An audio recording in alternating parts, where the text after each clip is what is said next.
안녕하십니까. 수요 법회를 시작하겠습니다. 오늘 또 교재 12연기와 위파서나 135쪽입니다. 자, 지난 시간에 말씀을 드렸듯이 인간은 무엇이라서 인간이죠? 몸과 마음이 있어서 인간입니다. 근데 그 인간을 부처님은 몸과 마음이라고도 할 뿐더러 조금 더 구체적으로 얘기해서 오온이라고 그랬어요. 5가지 무더기들이다. 정신과 물질, 몸과 마음에 3가지를 포함했어요. 이게 아주 절묘한 선택이에요.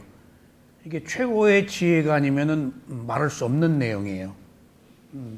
이게 조금 복잡하더라도 이해하셔야 돼요. 오온으로 넘어가 버렸어요. 정신과 물질이. 그러면은 정신과 물질의 수상행이라는 마음의 작용이 3개가 들어왔어요. 수상행이 뭐냐? 정신은 대상을 아는 것, 마음이. 물질은 몸. 거기에 수상행이 있는데 수상행이라는 것은 마음의 작용이라고 해서 마음과 함께 있는 것. 그러니까 마음은 왕이고 수상행은 신하와 같아요.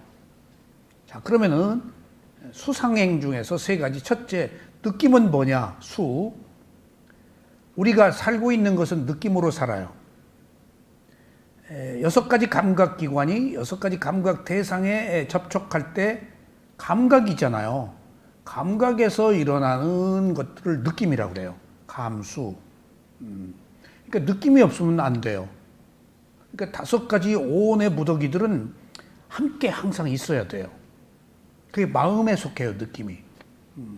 그러니까 항상 느끼는 거예요. 근데 우리는 느끼는지를 몰라요.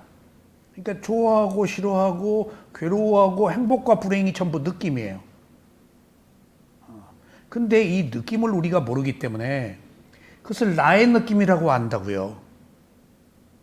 느낌은 감각기관이 느끼는 거예요. 행복과 불행이 나의 행복과 불행이라고 알고 있죠. 부처님이 왜 이렇게 분석했을까? 두려움, 괴로움. 그것은 몸과 마음에서 일어난 하나의 현상에 불과해요. 근데 내가 괴롭다? 내가 두렵다라고 오랫동안 그렇게 알고 살아와서 불행은 괴롭고 행복은 또 즐겁고 실제로는 부처님은 내가 아니라는 것을 알리기 위해서 이렇게 분석을 하는 거예요. 우리는 내가 아니라는 걸 알 수가 없어요. 오늘 그게 내가 아니다. 어떤 조건들이 모여서 일어나고 사라지는 연속적 현상만 있다라는 것을 오늘 말씀을 드릴게요. 그러니까 이제 느낌이 있죠? 5가지가 함께 있어야 되는데 몸과 마음은 어차피 있는 거고 거기 마음과 함께 있는 신하, 마음은 그 왕이고 마음과 함께 있는 신하 수상행은 이제 신하라고 하는데 느낌은 감각 기관을 통해서 아는 것이고 그 다음에 느낌이 아닌 것이 없고 행복과 불행이 느끼다. 좋아하고 싫어하는 것이 다 느낌이다. 돈, 사랑, 명예, 지위, 고통, 번뇌, 슬픔, 비탄이 전부 느낌이에요. 근데 그것은 몸과 마음에서 일어나는 단지 현상이지 내가 소유하거나 내 마음대로 할 수 있는 게 아니에요. 어떤 조건들에 의해서 일어나지. 자, 그럼 2번째.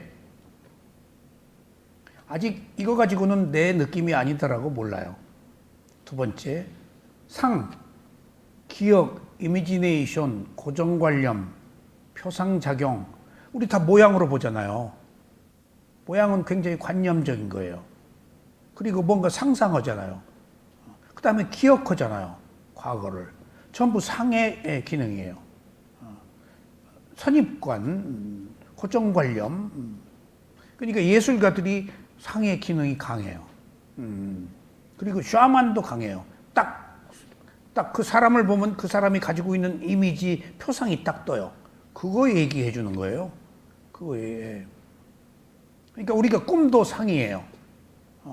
전부 자기가 만드는 거예요, 생각을. 모양으로.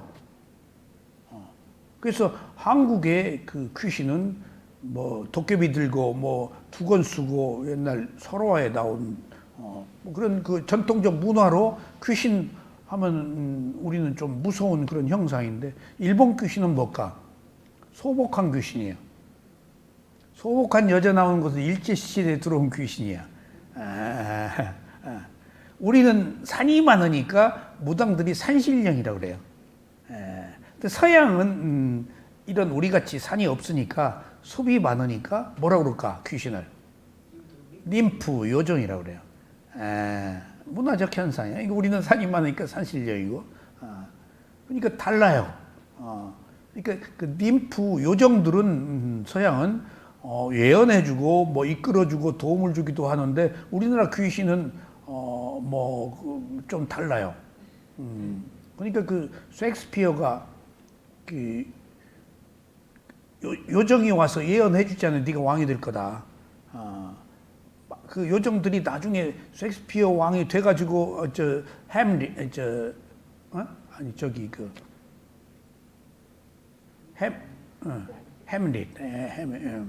나중에 이제 그 요정 얘기가 나와요. 셰익스피어. 서양에서는 요정이에요. 그러니까 전부 그게 상이에요. 느낌, 상, 그 다음에 행, 의도. 전부 의도가 없으면 못해요. 하품 하는 것도 의도예요. 눈꺼풀 깜빡이는 것도 의도라는 걸 내가 수행하면서 알았어요. 이렇게 딱 눈꺼풀 이렇게 깜빡깜빡하면 벌써 생각이 들어온 거예요. 눈꺼풀로 생각이 들어오는지 안 들어오는지 알아요, 상대편. 눈꺼풀이 딱 움직여요. 그럼 찰나에 생각이 들어요. 그런 것들을 제가 이제 트레이닝을 이 수행이 아닌 다른 데서 이제 받고 그랬는데, 그러니까 수상행이라는 것, 상이 의도, 행위인데 행이 액션, 움직임인데 몸에 관한 것인데 실제 마음에 속해요. 내가 움직일 때 몸이 움직이는 게 아니에요. 걸을 때 몸이 가는 게 아니에요. 마음이 가고 있어요. 마음이 의도해서 움직이도록 하는 거예요. 그러니까 마음에 속해요. 그래서 의도가 있는 행위는 반드시 그에 따른 과보가 있죠. 행위를 우리는 뭐라 그럴까? 업이라고 그래요. 우리는 업의 노예예요. 과거에 좋은 일, 나쁜 일 다 한 것의 과보로 지금 살고 있어요. 내가 좋은 일을 했다, 뭐 어쨌다, 뭐 좋은 지위를 얻었다, 돈을 벌었다, 과거에 다 업이 작용해서 어느 단계까지 올라가는 거예요. 그러니까 수상행이 있다. 그래서 5가지 무덕이다. 그게 이제 정신과 물질을 온으로 분류했을 때 왜 분류했는가 해서 마음과 마음의 작용이 이렇게 있다. 우리들의 마음이 간단치가 않다. 무더기들이 모여서 어떤 그 조화를 이루면서 사는 것이지 그거 하나를 특정하게 어느 것 하나가 주도하지 못한다. 그래서 무덕이라고 하는 거예요. 근데 우리는 딱 내가 다 하고 있는 줄 알잖아요. 그 몸도 내 몸이라고 알고 있잖아요. 여러 가지 장기들이 모여서 몸이라는 물질을 형성하고 있을 뿐인데 어느 것 하나 빼면 죽잖아요. 그러니까 내 몸이라고 하는 것은 명칭관념이고 실제로의 몸, 있는 그들의 몸은 장기들의 집합, 마음도 여러 가지 무더기들의 집합. 그래서 자꾸 이제 내가 없다는 것이 해체가 됩니다. 포커스를 그쪽에 좀 맞출게요. 그럼 이제 다음으로 정신과 물질이 5가지 무더기로 모여 있다고 분석했는데 다음에는 뭘까요? 이제 부처님이 또 분석을 해요. 우리가 살고 있는 것은 6가지 감각기관으로 살고 있다. 안, 이, 비, 설, 신, 의 생각. 그러니까 우리가 살고 있는 것은 6가지 문으로 들어오는 정보로 살고 있어요. 이게 중요해요, 지금. 왜 이게 중요한가? 여기서 우리가 괴로움이 생기고 연기가 회전하고 윤회하는 모든 것들이 6가지 감각기관에서 일어나요. 다른 채널에 정보가 없어요. 6가지 감각기관으로 들어오는 정보로 살아요. 7가지 없어요. 그러니까 문 6개로 들어오는 정보로 내가 살고 있어요. 6개 빠지고. 안이비설신 이외에는 없잖아요. 그러면 눈은 뭐라고 생겼어요? 형상을 보라고. 귀는 소리를 들으라고. 코는 냄새를 맡으라고. 혀는 맛을 보라고. 몸은 뭔가 접촉하라고. 마음은 생각하라고.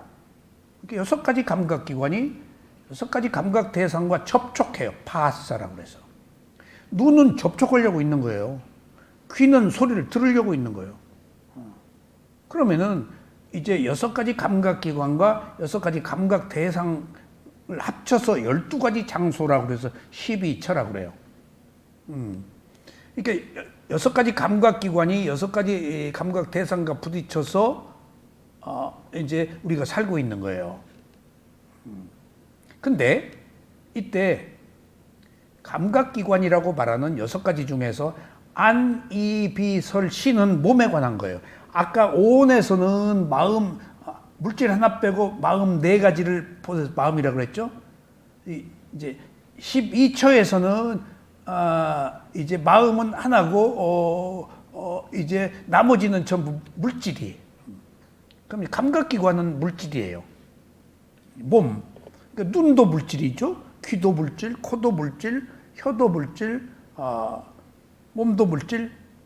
5가지 감각기관이 물질인데 6가지 아는 마음은 물질 감각기관 중에서 물질의 감각기관이 아닌 마음의 감각기관이에요. 정신의 감각기관. 그래서 마음도 감각기관에 하나 넣어요. 자, 그런데 부처님이 경전에서 많이 이야기하는 오문, 5가지 감각적 욕망이라고 그렇게 오문, 5가지 감각적 욕망, 오욕락 그런 얘기를 많이 하세요. 근데 6가지인데 왜 5가지만 얘기했을까? 거기에 부처님의 가르침에 깊은 뜻이 있어요.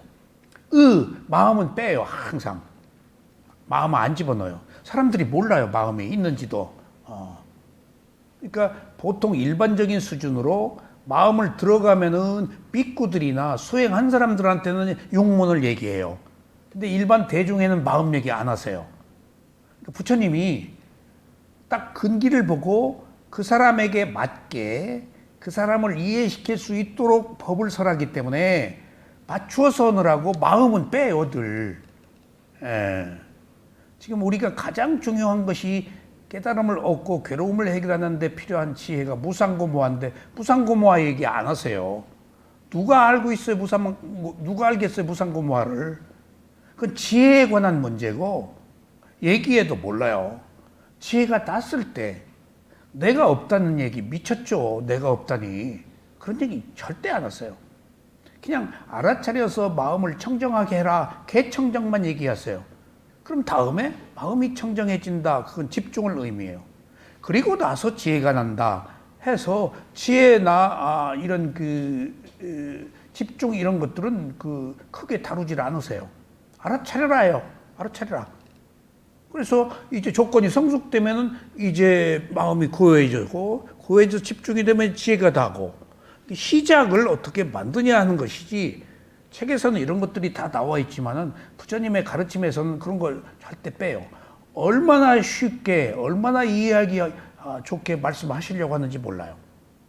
그리고 누가 질문을 하죠. 그 사람의 질문한 요지에 맞춘 답변을 하지 안 뛰어넘으세요. 엉뚱한 얘기 안 하세요. 못 알아들으니까. 그러니까 부처님 말씀이 다 정확한 건 아니에요. 그 사람에 맞추어서 얘기를 했기 때문에 어떻게 보면 나보다 수준이 낮네? 라고 할 수도 있는 거예요. 그 사람에 맞춘 거예요. 모든 걸 다 아는 부처가 제가 이런 적이 있었어요. 부처님이 제자들이 하도 옳다 그러다 막 하고 그러지 마라 그래도 옳다 그러다 하고 하니까 숲속으로 들어가서 3개월 동안 일체 아무도 안 만나셨어요. 근데 화가 나서 안 마신 게 아니고 안 만나신 게 아니고 그렇게 떠나서 그 사람들이 부처님이 안 계실 때 자성하도록 기회를 준 거예요. 근데 옛날에 나는 그 얘기를 문득 듣고 한번 농담 삼아서 한 얘기가 있어요. 부처님이 나보다 못하네. 나는 누가 괴롭혀도 3개월간 어디 안 숨었는데 그게 방편이야 그게. 그래서 이제 6가지 감각기관이 6가지 감각 대상에 있다. 그럼 이제 12가지네. 마지막으로 눈이 대상을 볼 때 안식이 있잖아. 아는 마음이 있잖아. 마음이 6가지 마음이 있다고요. 그러니까 12가지 감각기관, 감각대상의 6가지 아는 마음을 합쳐서 18개라고 그러는데 이것을 로카라고 그러고 불교에서는 우주, 전부, 모든 것이라고 그래요. 그러니까 부처님이 말씀하시는 모든 것, 전부, 일체라는 용어는 모든 것들을 다 총집합한 일체라는 용어는 한 인간의 몸과 마음이에요. 일체, 나는 모든 것을 알았다, 우주 알았다는 얘기야. 내 몸과 마음에 관한 것을 알았다는 얘기예요. 이거 알면 끝나는 거예요. 이거 알면 남의 몸과 마음도 똑같아요. 지금 나에 관한 문제는 내 몸과 마음에 생겼잖아요. 몸과 마음으로 아는 것보다 더 중요한 게 어디 있어요? 그것밖에 없잖아요. 그러니까 부처님이 모든 것을 알았다, 전부를 알았다, 일체를 알았다는 것은 자기 몸과 마음이다. 몸과 마음을 안 벗어나요, 부처님은. 한 인간의 그 괴로움은 몸과 마음에서 일어난 것이기 때문에 그 답은 몸과 마음에서 찾아야 돼요. 여지껏 하느님이다, 뭐 조상이다, 누구다, 뭐 나라다, 뭐 누구 다 의지해서 찾으려고 했지만은 그 불가능해요. 자기 자신이 해결해야 돼요. 아무리 좋은 걸 갖다 줘도 내 마음이 그걸 받아들여서 어떻게 그 필터링 하느냐, 어떻게 판단하느냐 하는 것이지 내 마음이 결정하는 거 아니에요. 그래서 불교는 오직 자기 몸과 마음을 알아차리는 수행이다.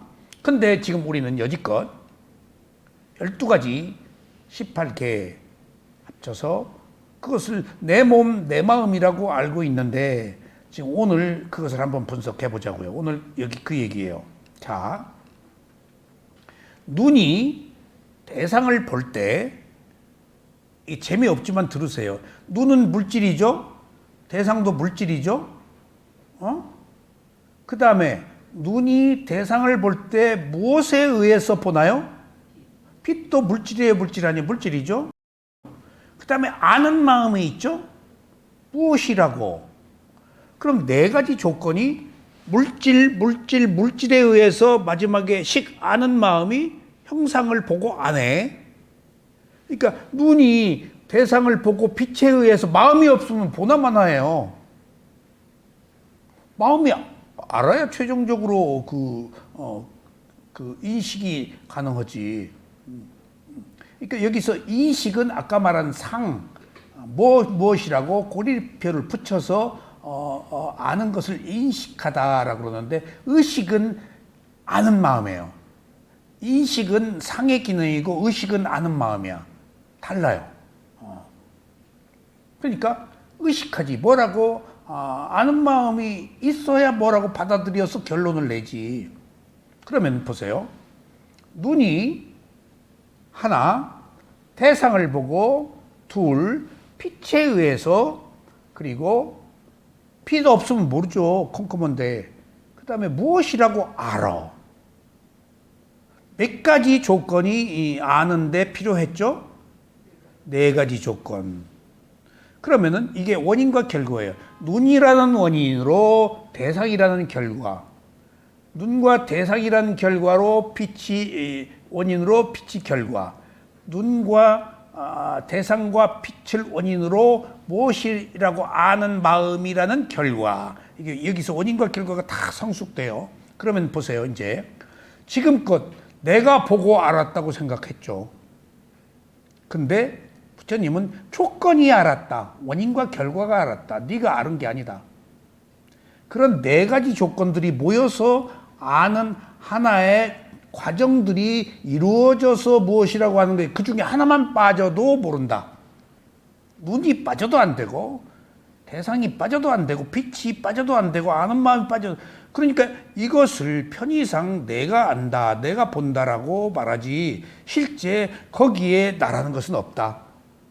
그냥 그것을 그 주 대상으로 나라고 명칭할 뿐이지. 근데 우리는 내가 본다고 알고 있잖아요. 나의 괴로움이라고 알고 있다고요. 내 재산이라고 알고 있다고요. 내가 소유도 못하면서. 소유 있다고 그래서 내가 쓰는 줄 아세요? 지위를 있다고 그래서 내가 누린 줄 아세요? 그러니까 여기서 내가 없다는 것을 알게 하기 위한 거예요. 자, 그러면은 자 보세요. 또 한 가지.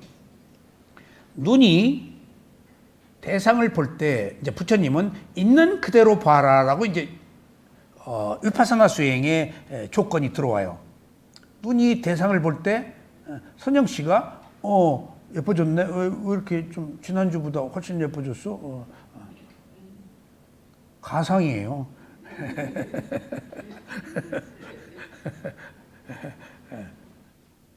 그럴 때 내가 선영 씨에 대해서 뭔가 판단 분별이 생겼죠? 있는 그대로 선영 씨를 안 본다고. 예쁘다, 밉다, 뭐 양귀비 같다, 매주 같다. 괜히 내가 있는 그대로의 모습에다가 내 의미를 부여해서 내가 좋아하고 싫어하는 거잖아요. 우린 그래요, 뭘. 자기 기준으로 좋다 싫다 판단해버려. 좋다 싫다 판단하려고 보는 거예요. 그럼 좋으면 집착하고 싫으면 배척하고. 그래서 괴로운 거예요, 지금. 내가 아닌데 내가 있다고 생각하기 때문에.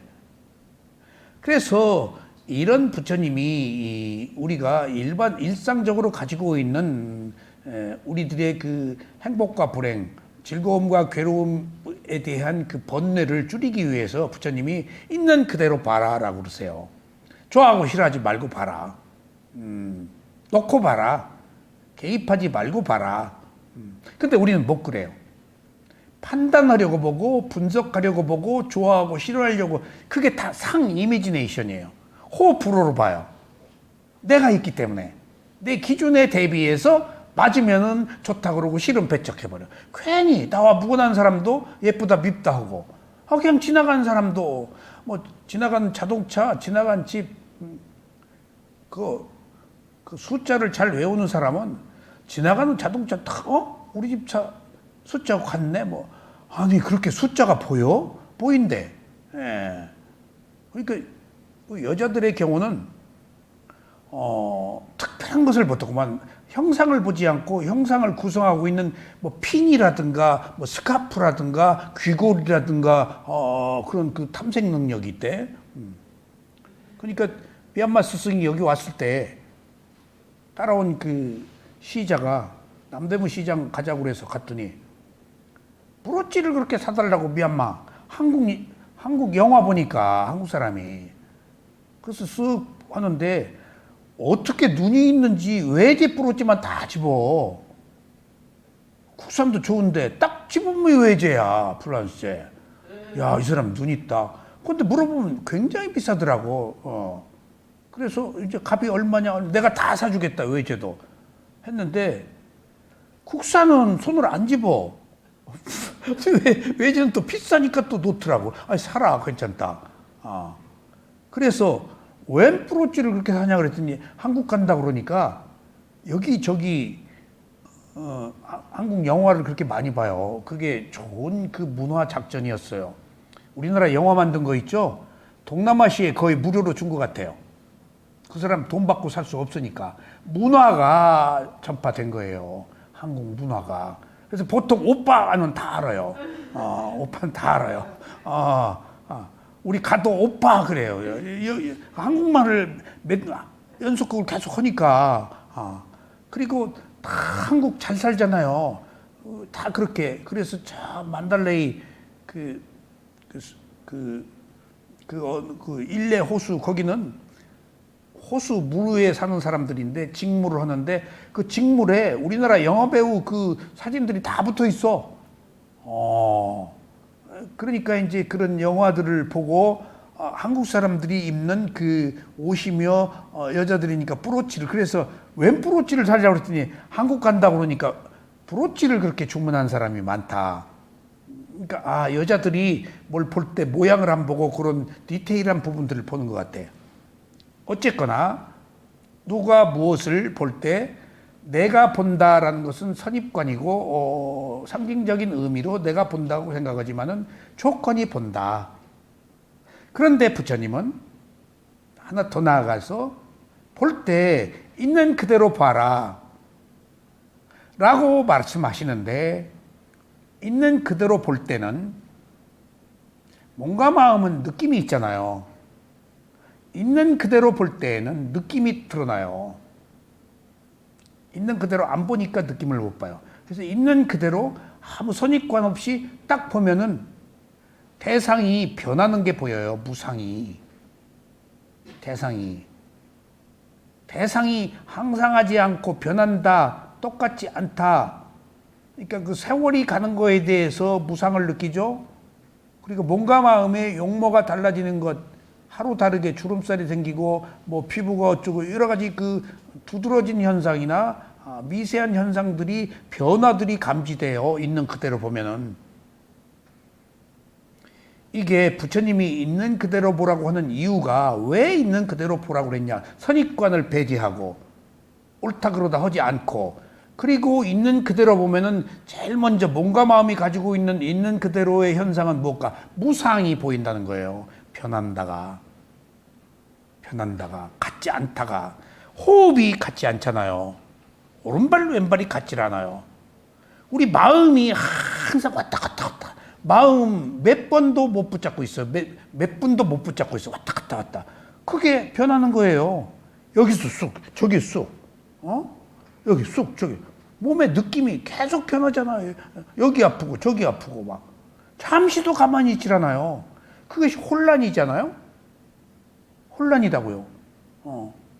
그리고 변하잖아요. 계속 똑같지 않잖아요. 그러니까 혼란하다, 변한다, 똑같지 않다, 뭔가가 잘 안 된다, 나는 잘 되고 그대로 있기를 바랐는데 뒤죽박죽이다 라는 것들이 다 무상이에요. 무상. 그러니까 무상이 대단한 게 아니고 호흡이 똑같지 않잖아요. 근데 처음에 똑같은 호흡이 아니라고 우리는 몰라요. 그냥 항상 보기 때문에. 조금 전의 호흡과 조금 뒤의 호흡이 다른 호흡이에요. 근데 그런 거 유심히 못 본다고요. 마음이 이 마음 저거 왔다 갔다 이 생각 저 생각 그게 혼란하고 집중이 안 되는데 그걸 무상이라고 못 봐요. 그게 무상이에요. 혼돈, 변화, 뒤죽박죽. 완전히 몸과 마음에 뒤죽박죽밖에 없어요. 잠시도 뭐 하나 마음에 오래 못 붙어 있어요. 자, 그래서 대상을 볼 때 무상을 보는 것이 위파사나 수행이에요. 왜냐 하면 뭐라고 선입관을 가지고 선정의 고요함을 얻으려고 그러면 사마타 수행이에요. 막 필사를 한다, 뭘 연부를 외운다 하는 것들은 대상과 하나가 되어서 고요함을 얻으려는 거예요. 근데 위파사나 안 그래요. 개입하지 말고 그냥 놓고 봐라, 던져놓고 봐라, 지켜봐라. 그럼 그것들은 변한다. 지켜보지 않았기 때문에 우리가 무상을 못 본 거예요. 변하는 것을. 어느 순간에 탁 보죠. 흰머리 난 거, 얼굴 주름 생긴 거, 날씨가 차가워서 오싹 하는 거, 변화 오는데 그걸 무상으로 못 봐요, 지금. 그러니까 있는 그대로 무상으로 받아들이면은 반드시 변화로 인해서 생기는 괴로움이 온다는 거예요, 괴로움이. 이게 가장 중요한 거예요, 지금. 내가 몸이 아픈 것으로 인해서 괴로움이 왔어요. 이 괴로움은 나를 괴롭히려고 왔다고요, 지금. 아니에요. 여기 있다, 괴로움이. 인간은 괴로운 것이다, 삶이. 내 마음대로 안 되니까. 선영 씨, 왜 태어났어요? 괴로우려고 태어났어요. 왜? 태어나서 병들어서 죽는 게 다 괴로움 아니에요? 온갖 몸에 병이 있어요. 내 마음대로 돼요?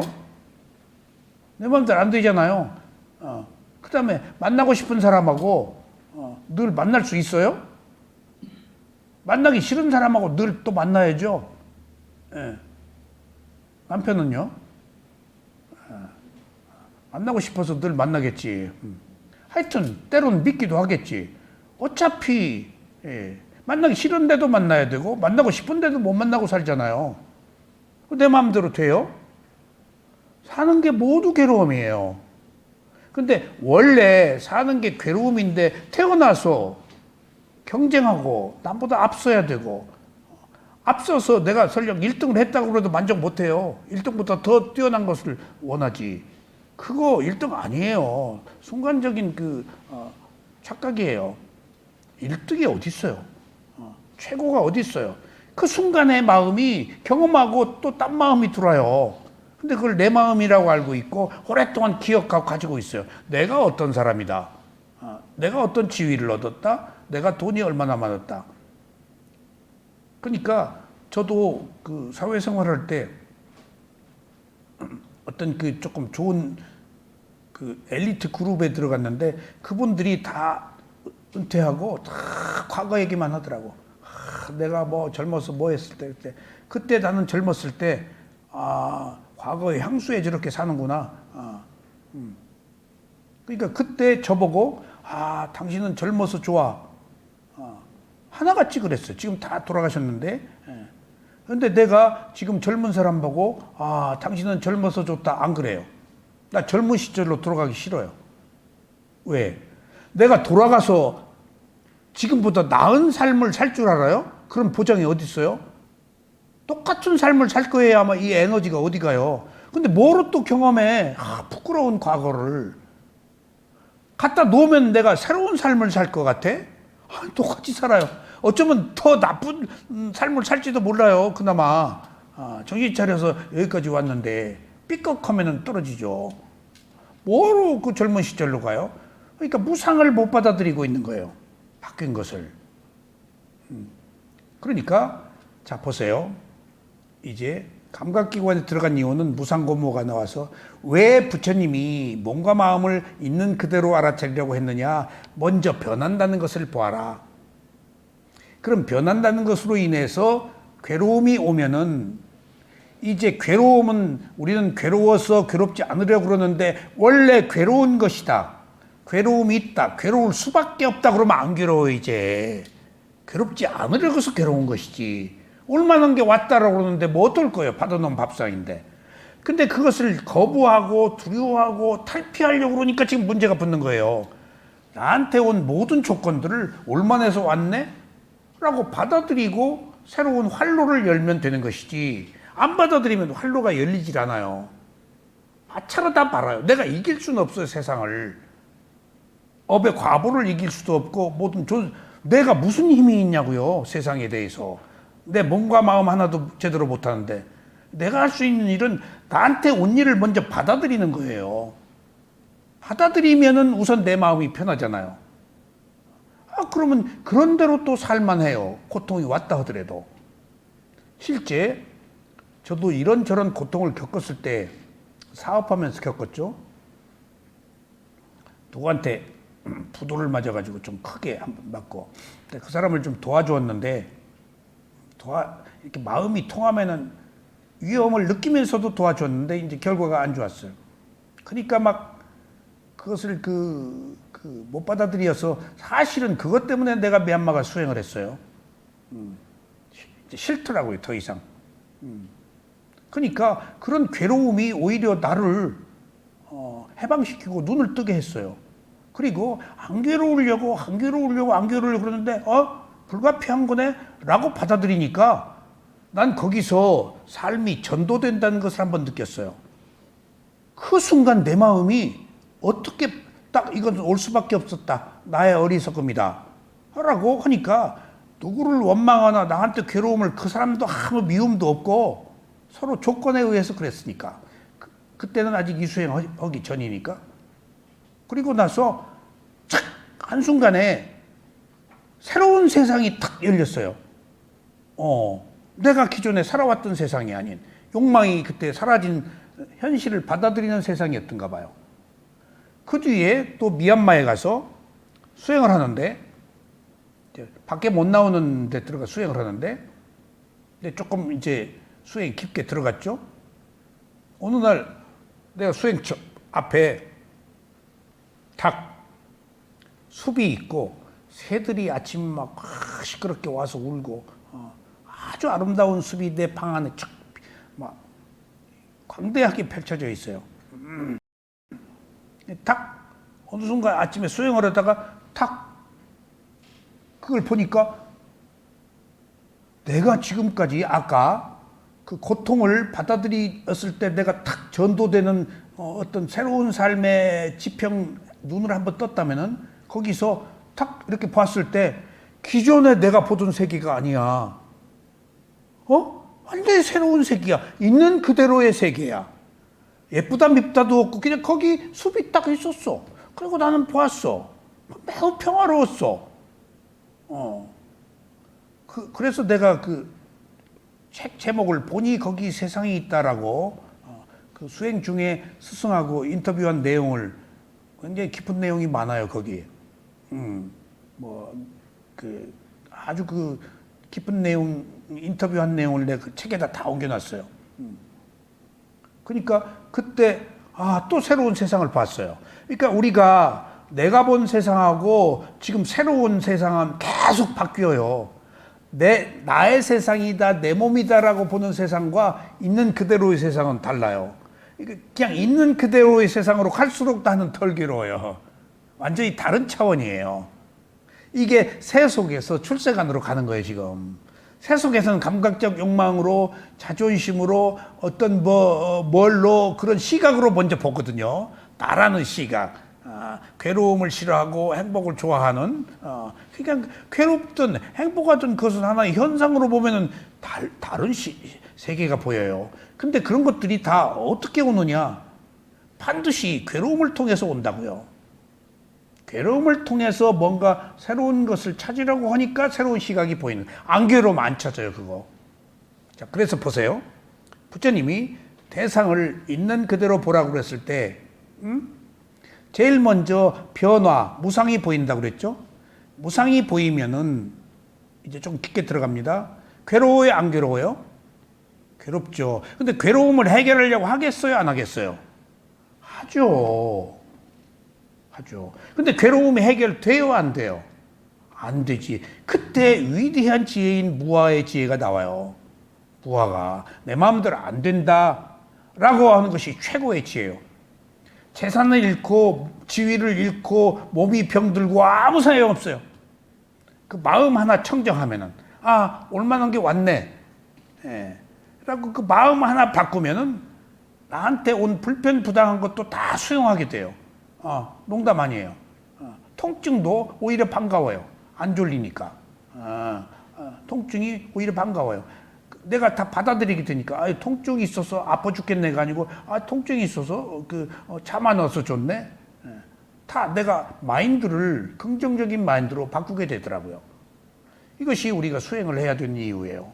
그러면요, 우리가 대상을 있는 그대로 보지 않고 그냥 내 고정관념으로 봤을 때는 대상이 항상하기를 바라요, 변하기를 바라요? 변하지 않기를 바라죠. 무상의 반대죠, 항상. 항상하다 하면 딱 존재가 나와버려요. 나의 몸, 너의 몸. 존재가 나와버리면은 이제 덫에 걸려버리는 거예요. 존재가 나와버리면 싫다, 좋다가 바로 나와버려요. 근데 아까 무상을 봐서 괴로움이 있을 때 집착이 끊어지는 것인데, 여기서 무상을 보지 못하고 항상하고 나의 소유다, 나의 재산이다, 변하지 않는 것을 보면은 항상한 것은 즐거움을 집착한다고요. 괴로움을 집착하는 것하고 집착이 끊어지는 것하고 집착을 하는 것하고는 달라요. 괴로움 때문에 집착이 끊어져요. 괴롭지 않으려고. 근데 즐거움은 집착을 끊지를 못해요. 즐거움이 범인이에요. 괴로움은 범인 아니에요. 괴로움은 진실이에요. 지금 우리가 즐거움이라고 알고 있는 것은 사실 다 괴로움이에요. 감각적 쾌락이에요, 그게. 다 좋아하잖아요. 근데 좋은 것 때문에 우리가 괴로운데? 좋을 수가 없잖아요, 우리가 사는데. 안 좋은 것도 오도록 돼 있는데 내가 좋은 것을 바라니까 안 좋은 것을 못 받아들이고 있는 거예요, 지금. 그러니까 부처님이 대상을 있는 그대로 보라고 하는 이유는 무상을 보라고 하는 거예요, 지금. 몸의 느낌을. 무상은 느낌을 통해서밖에 못 봐요. 느낌이 변하니까. 그래서 느낌이 그렇게 중요해요. 느낌은 가만히 있질 않아요. 그리고 마음도 막 왔다 갔다. 마음도 그 느낌이에요. 막 일로 갔다 이 생각 저 생각 막 들뜨고 혼란하고 막 뭔가 그 기억도 잊어버리고 뭐 전부 변하잖아요. 그걸 무상이네? 라고 딱 보면은 난 괴롭다고요. 괴롭기 때문에 내가 가진 모든 것들을 집착하지 않아요. 집착하지 않기 때문에 무아가 나오는 거예요. 집착한 무아가 안 나와요. 괴로움을 집착한 사람이 어디 있어요? 그 괴로움같이 좋은 게 없다니까. 괴로움은 누가 집착을 안 하니까 현실을 보게 돼. 내 마음대로 안 되는. 근데 내가 좋아해. 그리고 그냥 뭔가 무상을 못 봐. 항상을 봐. 그러면 나의 소유, 내가 집착한다, 뭐 한다 들어가지고 항상 하기를 바라. 집착이 끊어지니까 집착이 붙어. 더덕 이제 괴로움이 붙기 시작하는 거예요. 집착을 끊어서 무한데 집착이 붙으니까 자아가 강화되는 거예요. 내 몸, 내 마음, 내 재산, 내 지위가. 이런 차이예요. 이런 차이예요. 그래서 불교는 존재라는 것을 부정합니다. 아까 눈이 대상을 빛에 의해서 아는 마음 네 가지는 무엇을 설명하기 위해 여기 존재라는 것은 없다. 조건이 있다. 원인과 결과가 있다. 여기 행위만 있다. 근데 아트만이라고 힌두교나 기독교나 모든 인류의 신을 믿는 종교는 존재라는 것을 먼저 세우잖아요. 그러니까 그 차이를 계속 요새 말씀드리는데 우리가 존재에 귀의하고 싶어 해요. 산신령에 귀의하고 싶고 무슨 뭐 단군에 귀의하고 싶고 뭐 예수님 석가모니 부처님에 귀의하고 싶고 그 부처님이 그걸 경계한 거예요. 나를 믿지 말아라. 내 가르침을 믿어라. 존재에 귀의하면 안 돼요. 제가 그래서 결혼 주례 들어왔을 때 주례를 쓰지 않은 이유도 딱 2번밖에 안 들었어요. 그 뒤에 누가 해달라고도 안 하더라고. 아주 가까운 분이 제가 거절한 것은 비꾸가 결혼 주례를 원래 쓰지도 한국에 오면 제가 비꾸가 아니었지만 쓰지도 않을 뿐더러 내가 과거에 살아온 날들이 결혼 주례를 설 정도로 그렇게 과연 당당했는가 람에 있어서 부끄러운 과거도 있단 말이에요. 그리고 또 내가 앞으로 어떻게 될지 몰라. 그 젊은 사람 앞에서 뭐 자기 주례 쓴 사람이 감옥 가고 한 일이 한둘이 아니잖아요. 그 얼마나 고통스러워. 뭐더러 그런 그 족쇄의 얽매이냐고. 비꾸들이 그래서 결혼 주례 안 쓰는 거예요. 중매도 안 하고 남의 업에 개입하지 않는 거예요. 이제 그런 그 괴로움을 해결하는 길들이 사실은 우리는 괴로움을 더 자존심, 유신견 때문에 끌어안고 있단 말이에요. 그래서 지금 우리가 대상을 보고 이제 있는 그대로 알아차리라고 하는 것은 좋아하고 싫어하고 하는 그 집착을 끊기 위한 건데 무상을 보면은 집착을 끊고 괴로워서 무상을 못 보면은 나의 소유라는 것이 있어서 집착을 해가지고 괴로움이 더 계속된다.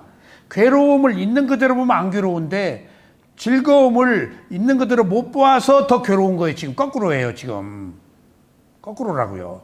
즐거우려고 괴롭고 괴로움이 있는 것을 받아들이면 안 괴롭고 해요. 그러니까 우리가 이게 지금 있는 그대로의 진실을 접근해야 돼요. 그러니까 자꾸 이렇게 존재를 부정하는 이유는 존재에 다 넘어가거든요. 나라는 존재. 나 없애려고 그러는 거예요. 지금 존재. 모든 게 존재예요. 근데 유일하게 존재를 해체한 것이 부처님. 그러니까 괴로움을 해결하는 종교나 괴로움을 해결하는 성자는 붓다밖에 없어요. 붓다밖에 없어요. 부처의 가르침을 따라가면 괴로움이 있더라도 안 괴로워요. 원래 괴로운 거니까. 그게 원인과 결과에 의한 조건적 증거예요. 내가 받을 만한 거니까. 받을 만한 거 받은 거예요. 지금 이전의 과거, 오래전의 과거는 모르잖아요, 지금. 하여튼 모르잖아요. 그러니까 모든 것들을 있는 그대로 받아들이면은 과거의 원인으로 현재 온 결과에 끌탕을 하면은 이것이 새로운 원인이 돼서 다음에 이 에너지가 또 가요. 근데 과거에 어떤 일이 있었든지에 상관없이 여기서 내가 받아들여서 녹여버리면은 청정해진 거예요, 이제.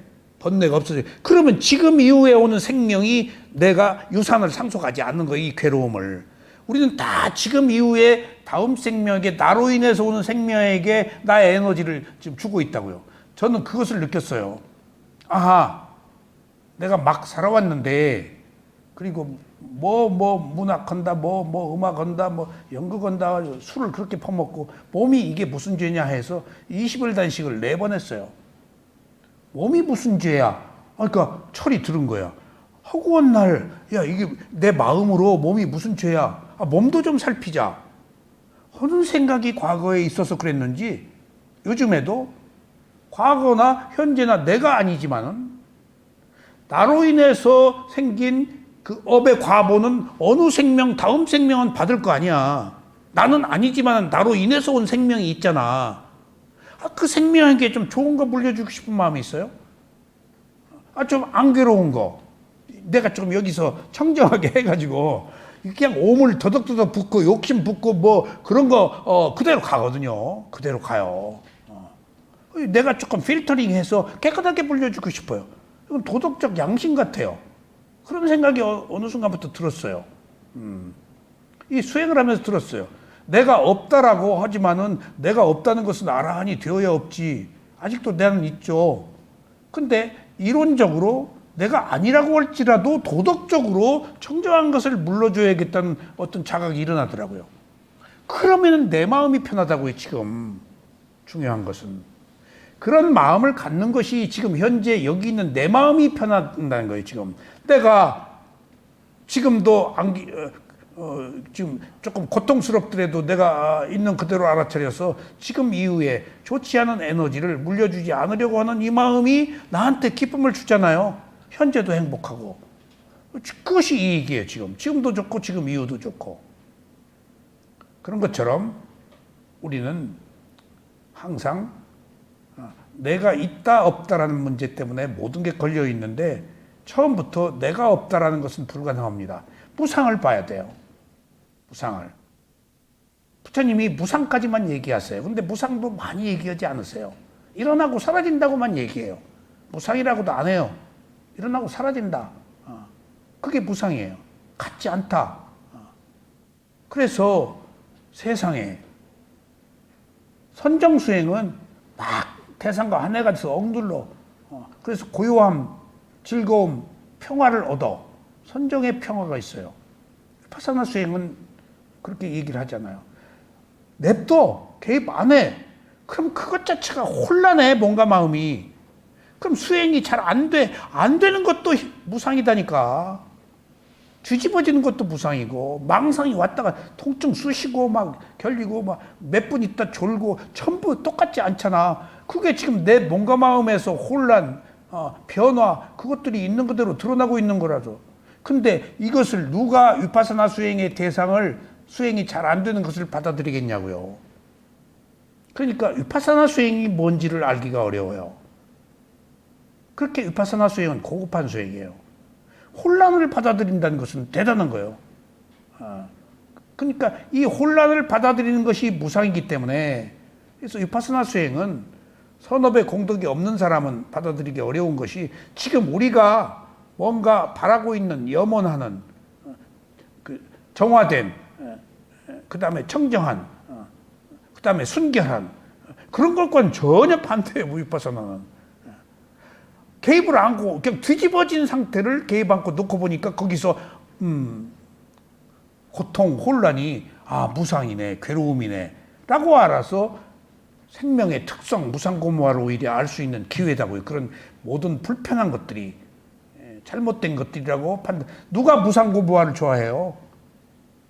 누가 무상고무화를 항상하다, 즐거움이다, 내 것이다 라는 상락아정을 좋아하지? 그러니까 대성불교에서 힌두교들 신도들을 끌어들이기 위해서 무상고무와 그 더러움을 갖다가 상락아정이라고 바꾼 것도 그래야 사람들이 오니까. 근데 불교는 신도를 끌기 위한 것이 아니고 자기 내면의 정신적 괴로움을 해결하기 위한 청정한 정신세계를 얻기 위한 것이니까 그냥 그런 어떤 세력이나 그런 것에 개의치 않고 그냥 놓고 있는 그대로 보는 거예요. 그래서 이 불교가 왕권이 아니면은 그 거부 장자들이 아니면 유지되기가 힘들어요. 그러니까 누가 이 괴로운 사람들이 돈 있어서 괴로우니까 이거 하지 도인 사람들 안 하거든요. 그러니까 그 인도의 그 아쇼카 대왕이 그렇게 불교를 중흥시켜도 그 조카가 왕 됐는데 힌두교 신자예요. 오히려 박해했어요. 전부 돈을 안 주니까. 그러니까 그냥 사그러들었죠. 인도에서 불교가. 어쨌거나 이 길은 부처님의 가르침이지만은 누구나 쉽게 그렇게 가기가 어려운 길입니다. 이런 이유 때문에 다 우리가 원하는 것들이 아닌 인간이 가지고 있는 진실이기 때문에. 근데 우리는 그 진실을 알려고 하나요? 알려고 하지 않아요. 우선 먹기 좋은 꽃감이 좋지. 괴로움이거든요. 이게 진실을 알려면은. 자, 그래서 이제 한번 교재를 보겠습니다. 이제 대강의 개요는 오늘 제가 말씀드린 내용입니다. 왜 우리가 무상고무화를 봐야 되냐? 괴로워서 집착을 끊기 위한 것이다. 근데 괴로운 것이 오히려 괴로움으로부터 벗어나는 유일한 출구다. 괴로움이 원래 있네. 괴로운 것이야. 라고 하면은 괴로움을 받아들여서 안 괴롭다고요. 안 괴로우려고 하니까 괴롭지. 오늘 그 주제는 그겁니다. 자, 135쪽. 이렇게 육입과 육경을 포함한 것을 12처라고 합니다. 왜 12처라고 부르는가 하면 이곳에서 번뇌를 일으키고 그 결과로 계속 윤회를 하게 만드는 진원지이기 때문이다. 주목해야 할 곳이라서 12처라고 강조하는 거예요. 12가지 장소. 18개는 장소가 아니고 개 3개라고 그랬잖아요. 그러면은 자 12가지 장소라고 쓴 의미는 눈이란 감각기관 6가지, 감각대상 6가지. 응? 그럼 우리들이 괴로움, 윤회, 고통, 슬픔, 비탄은 어디에서 일어나? 6가지, 12가지 장소에서 일어난다. 제가 지난 시간에 한번 말한 적이 있는데 이발소 한번 갔다가 오래간만에 갔더니 그 이발소 주인이 몇 달 만에 오셨네요? 나도 모르는 몇 달이라고 정확히 기억. 그러니까 내가 약간 감격했어. 그 약간 여기 안 온 곳에 죄의식까지 느꼈어. 그래서 얼른 한다는 말이 예뻐지셨어요? 어떤 사람이 원래 또 예뻐. 예쁜 사람한테 나도 모르게 툭 튀어나왔어. 예뻐지죠. 그 미안해서 그 보상 심리로. 그리고 나서 얼른 내 마음을 봤어. 내가 얼굴이 화끈거려서 혼났어요. 예뻐지셨어요 하는데 예뻐졌다고 우리가 말할 때는 내가 선영 씨 예뻐졌다라고 할 때는 그렇진 않았어요. 예뻐졌다고 하고 얼른 마음을 하니까 그 사람을 소유하려는 마음이 있어. 이게 좋아하는 것이야. 아까 괴로움이니까 집착을 끊었잖아. 괴로운 거 좋아하는 사람이 어디 있어? 그건 비정상이지. 좋아하는 것을 집착한단 말이야. 그러니까 문득 그 남자의 음험한 소유하려는 아무나 보고 다 데리고 살 거야.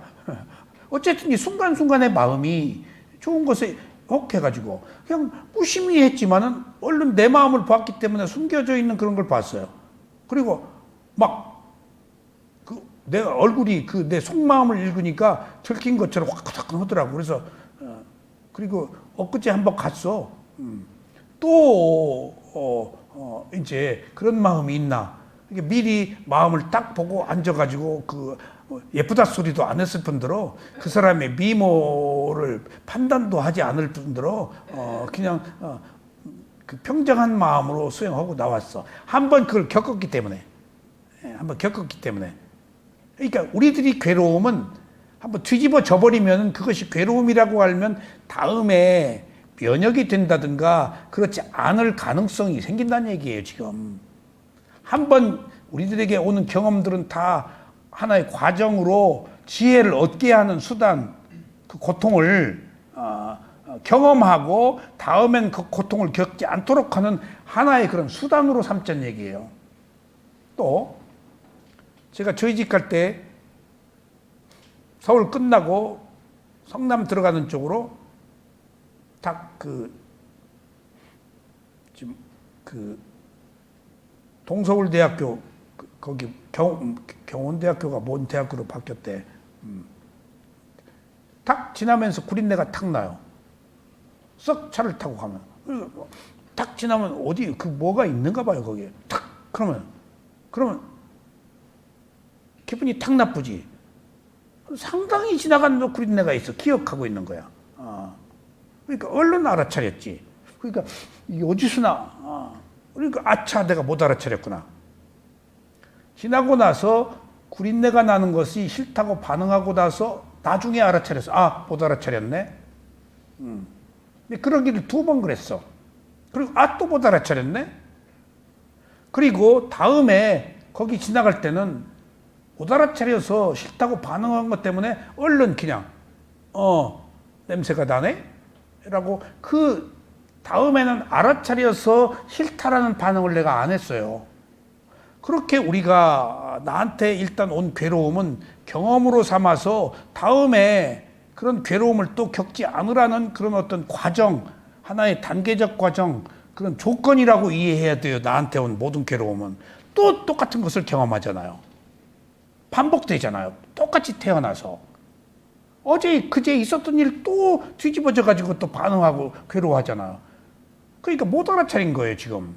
그걸 무상이라고 못 보고 괴로움이라고 못 본 거예요. 실제를 못 본 거예요 지금. 나의 소유라고 봤어요. 계속 이런 법문을 듣고 그것은 나의 소유가 아니고 이런 사라지는 연속적 현상, 무상이다라고 봐야 돼요. 이것이 부처님이 깨달음을 얻은 8정도의 방법이고 위파사나 수행이고 이것이 중도예요. 이 방법이 아니면 안 돼요. 옳다 그러다 판단하지 않고 보는 것.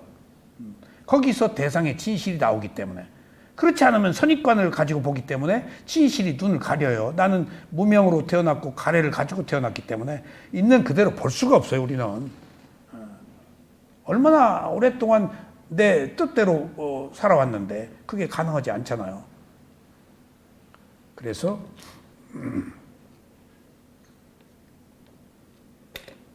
12처 중에서 그러니까 우리가 괴로움이 들어오는 장소는 감각기관이다. 그러니까 위파사나가 몸의 감각기관, 몸을 알아차려야 된다는 이유는 몸의 감각기관을 알아차려야 된다는 거예요. 거기서 다 진원지니까 생기니까 행복도 불행도 다 문을 열어놓고 있으니까 이미 도둑놈이 들어와서 탐진치가 들어와서 이미 그 주인 행세를 해버린 거예요. 여러분들 우리가 마라 죽음이라고 그러는 것도 있죠. 마라. 근데 힌두교에서는 죽음을 뭐라고 볼까요? 죽음의 신이라고 보죠. 존재로 본다고요. 염라대왕, 마군이 죽음의 신. 여기서는 그냥 죽음이에요. 마라가. 근데 죽음 그럴 때 불교에서는 부처님의 입장에서는 탐진치를 말해요. 여기서 불교에서 말하는 것은 탐진치. 근데 힌두교에서는 존재. 그러니까 죽음의 신 염라대왕이 다 결정하는 줄 아는데 아니에요. 누가 누구를 결정해요? 그 염라대왕이 어떻게 다 알아요? 염라대왕 뭐 화장실도 안 가요? 누구 죽나? 누구 여기저기서 동시에 죽는 사람 어떡할 거예요, 이 세상에? 사람만 죽어요? 벌레도 다 죽는데? 누가 누구를 판단해요? 그런 거 판단하는 사람 없어요. 그냥 죽을 뿐이에요. 지 업대로 결정돼요. 그러니까 두려워하지 마세요. 두려움을 다음에 전하잖아요. 불안 초조를 전한다고요. 그냥 그거 받아들이고 그대로 그냥 가면 돼요. 그 이후의 결과는 내가 만드는 게 아니고 조건이 만드는 거예요. 내가 개입한다고 생각하지 마세요. 개입이 안 돼요. 그래서 12처 중에서 내적 인식기관인 감각기관 중에서 물질은 안입이 설친이고 정신은 의는 하나입니다. 밖에서 들어오는 외적 대상인 물질로서 모양, 소리, 색, 성향, 미, 촉이 있고 정신은 법이 있습니다. 이렇게 육내처와 육외처 6가지의 정신과 물질 둘 다 포함되어 있습니다. 그래서 12처 정신과 물질로 구성되어 있는 것입니다. 그러니까 바꿔 얘기하면은 내 몸과 마음이라고 알고 있던 것들이 이렇게 각기 다른 감각기관이 각기 다른 역할을 해서 하나로 모아져 가지고 내가 아는 것이지 어느 특정한 거 하나가 이걸 주도하지 못한다. 거기 나는 없다예요. 핵심은. 조건들이 결정되어서 원인과 결과로 진행된다. 이게 우리가 새로운 세계를 알아야 되는 거예요. 지금 이 이야기를 들었다고 해서 여러분들이 이대로 생각은 못해요. 하지만은 안 들었을 때보다는 나아요. 어느 순간에 이 지혜가 딱 와요. 근데 안 들으면 이 지혜가 못 와요.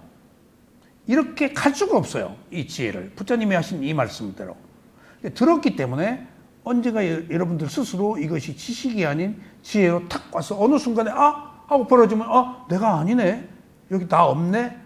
라는 것을 알 때 지혜가 점진적으로 개발이 됩니다. 몇 분 했죠? 1시간이요. 네. 다음에 18기에 대해서 말씀드리겠습니다. 이 18개를 이게 6가지 감각기관이 감각 대상에 부딪혀서 6가지 아는 마음이 18개요. 이것을 로카 세계라고 그랬죠. 이것을 또 세계라고 하고 또 뭐라고 그랬다고요? 일체, 전부, 모든 것. 부처님이 모든 것을 안다, 일체를 안다라고 한 것은 이 우주 삼라만상을 안다는 얘기인가요? 자기 몸과 마음의 18개에 관한 건가요? 한 인간의 몸과 마음을 안 벗어납니다, 부처님은. 그러니까 몸과 마음에 있는 감각기관의 괴로움을 해결한 것이 나의 괴로움을 해결하는 것이 초점이고 그 외의 것은 할 수도 없어요. 남의 괴로움은. 내가 가능하다면 나의 괴로움을 해결하는 것 외에 그것은 가능할지 몰라요. 나도 못하는데 남을 어떻게 바꿔요, 이 세상을. 그러니까 그것은 꿈이에요. 자, 그러면은 또 보세요. 제가 이 수행을 하면서 요새 조금 견해가 바뀌었는데, 부처님이 가르침이 아닌 것은 배격하고 틀렸다라고 했어요. 그리고 제가 조금 이해할 수 없었던 부분은 지장보살이란 분.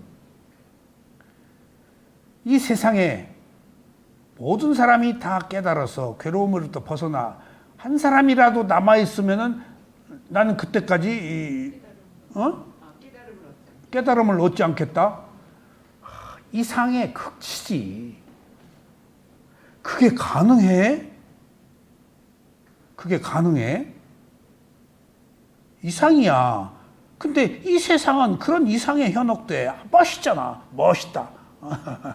멋있다. 근데 그 지장보살이 왜 생겼을까? 뭔가를 주어야지. 뭔가를 가르침으로 주는 건데 존재, 인격으로 만들어서 주도록 해야 사람들이 믿고 따르니까 방편으로 설정한 거예요. 그게. 진짜 지장보살은 누굴까? 부처님이에요. 부처님이 지장보살인지 어떻게 열반경 강의 들으면서 알았네. 부처님이 이 얘기를 해. 근데 보니까 지장보살이 하는 얘기야. 근데 부처님은 자기 믿지 말고 가르침을 따르라고 그랬거든. 근데 가르침을 누가 따러 사람을 믿는데 힌두교, 인도 사람들이. 그러니까 부처님의 말씀을 지장보살이라는 이름으로 의인화해서 존재로 만들어가지고 사람들에게 가이드라인을 설정해서 이 길로 오도록 유인한 거예요. 유인, 지장보살의 이름으로. 근데 그렇게 뭔가 의인화해서 어떤 그 진리를 의인화해서 그렇게 편 것이 때로는 방편으로 필요할 수도 있지 않겠어요? 그러니까 여지껏 지장보살을 우습게 알았는데 보니까 부처님이 지장보살이네. 지금 내가 마라 빠삐만을 공부하면서 계속 그걸 느껴요. 지금 마라 빠삐만이 지금 무슨 사악한 악마 마라가 있는 게 아니고 죽음인데 의인화해서 마구니로 염라대왕으로 죽음의 신으로 의인화해서 우리들에게 리얼하게 지금 드러낸 거예요. 죽음의 신이라고 해야 죽음을 결정하는 어떤 그 절대권 힘이 있는 사람이라고 해야 사람들이 귀를 열지. 원래 죽음이라고 그러면 매가리가 빠지지. 그리고 죽음하고 자기하고 얘기하면 미친 사람이라고 알지. 딱 염라대왕의 죽음의 신이 나와서 나하고 대화를 해야 그럴듯하지. 설정이 이게 그 희곡으로 쓴 거예요. 그러니까 또 조금 그러니까 뭘 비판할 게 없어. 관세음보살, 문수보살도 관용차에 그런 것들을 누가 주고 베풀고 그 보살피고 부처님의 가르침으로 해야 되는데 가르침으로 그런 것들을 이해시키기는 부족하니까 문수보살, 관세음보살 만들어서 했네, 대성이. 예, 뭔가 포교의 수단으로. 뭐 그랬으면 된 거지. 뜻이 원래 존재를 드러나기 위한 게 아니고 가르침을 더 펴기 위한 거라면 그것도 방편이었네. 라고 보면은 이해가 되는데, 문제는 지장보살이 있다, 문수보살이 있다, 마라 빠삐만이 있다라고 생각하는 그것이 지금 이제 존재가 아닌 것을 존재로 보는 것들이 지금 우리들의 문제이긴 해요. 그러니까 알고 하자고요. 알고. 그러니까 비판할 것도 없고 그런 어떤 방편으로 설정된 것을 이제 알아야 된단 말이에요.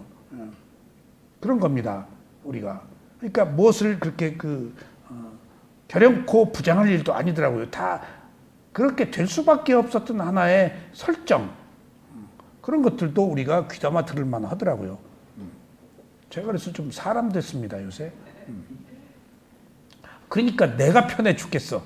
누구를 비판할 일이 없어서. 그래서 그랬네. 맞아, 그렇지. 진짜 부처님이 지장보살인지 내가 부처님이 지장보살 얘기를 다 했어, 이미. 그러니까 그것들을 부처님 얘기라고 그러면 못 알아듣잖아요. 부처님은 자기를 믿지 말고. 그러니까 뭔가 지장보살이라고 실제하는 인물이 언제든지 상존한 인물이 여기 있다라고 백업해 놓으니까 리얼해지 믿음이. 이런 것들이 방편이구나 하는 것들을 알게 됐습니다. 그래서 자, 그럼 오늘 여기까지 하겠습니다. 자, 감사합니다.